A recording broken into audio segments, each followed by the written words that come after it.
కోటంరెడ్డి శ్రీధర్ రెడ్డికి అండగా నిలిచిన నల్లగొండ్ల శివ ఇటీవల కాలంలో ఓ లాడ్జిలో రౌడీ షీటర్లు Nellore rural hat-trick MLA Shri Kotamreddy Sridhar Reddy గారిని ఏ విధంగా హత్య చేయాలో అనేటువంటి సంభాషణ వీడియో రికార్డ్ బయటకు రావడం జరిగింది.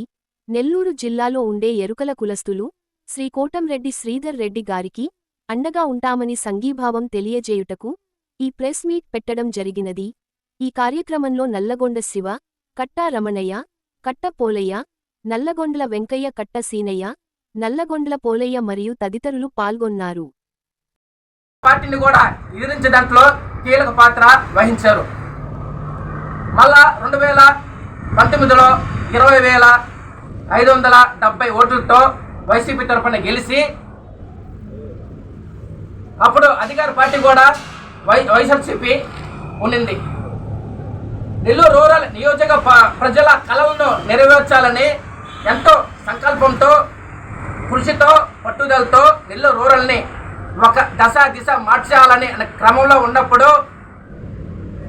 అప్పట్లో ఉన్న వైఎస్ఆర్సీపీ పెద్దలు నెల్లూరు రూరల్ అభివృద్ధికి సహకరించిన వేళ నెల్లూరు రాజే తనని నమ్మట్లేదని చెప్పి ఆ పార్టీని విడిచి ఎలక్షన్స్ 16 నెలలు ఉండగానే టీడీపీలో చేరారు. వైసీపీ నుంచి టీడీపీకి మారిన వచ్చే క్రమంలో వాళ్ళ కుటుంబాల పైన ఎన్నో అవమానాలు, దౌర్జన్యాలు, అన్యాయాలు, వివక్షతకు గురయ్యాడు. అయినా కానీ శ్రీధరన్న వెనకడుగు వేయలేదు.